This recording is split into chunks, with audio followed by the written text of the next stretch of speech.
So I always corner John at a party and say, okay, what's the latest thing? You spend your life learning everything and then sharing it. That's what your life is about. That's what my life is about. So, well, let's just get right into what do you think? First of all, talk about relationships and men and women and how we can learn to love our relationships more. Well, the most important thing for women is that whether you're in a relationship with a man, whether you're planning to be in a relationship with a man, you have been in relationships with men.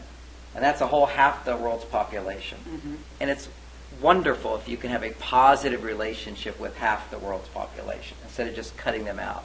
And so everybody has their own personal destinies and journeys when it comes to relationships.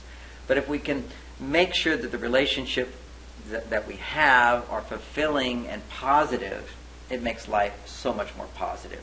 And if you're a woman, multiply that times 10 compared to a man. Mm-hmm. The quality of our relationship, whether they be intimate or friendships or family relationships, work relationships, the quality of relationship for women is the primary determining factor for happiness. And this is now proven. And you've, of course, written the book on happiness and love, which I love both of your books. They're great. Read them. They'll help you. And I've quoted John in both of the books. I've interviewed him for both of them. With the bottom line of what's happening for women, and this is the crisis over the last 15 years, women's happiness levels have gone down. They're loving their lives less. It feels like a grind. What am I doing it for? I'm doing so much, and particularly there's so much to do, and there's not enough time. And just in all sort of spiritual traditions, we talk about, we have this illusion of suffering that we create in our lives. Yeah. And respectfully, I want to point out that we create our lives based upon our choices, and that feeling that there's too much to do, there's not enough time, is the outcome of the choices we make.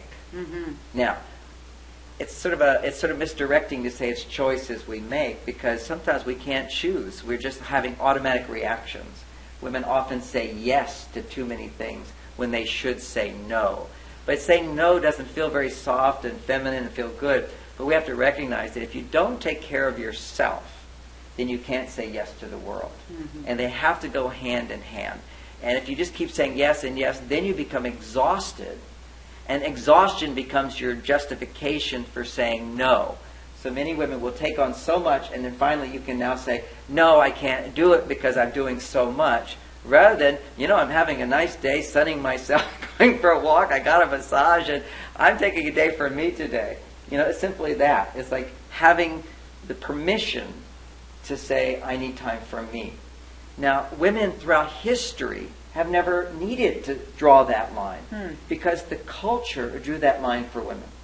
There used to be a world where men lived in men's world, women lived in women's world. And the hormones that are promoted in the body at those times are actually conducive to our happiness and our well-being. For men, it was doing jobs that required danger, risk, urgency, sacrifice, and they're usually higher paying jobs. Women would go, oh, I'm so glad to have a man in my life who will do this for me and will do this.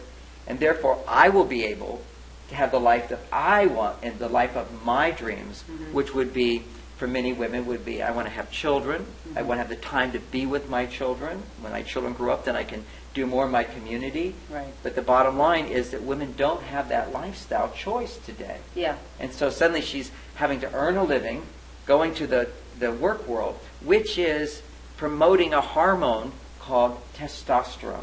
Mm-hmm. Testosterone lowers stress for men, but it doesn't lower stress for women. Mm-hmm. So women's stress levels are much higher than men's. They're much higher than women have ever been. You could be starving and poor, and you would have much less stress than women today who have money but are overwhelmed with too much to do.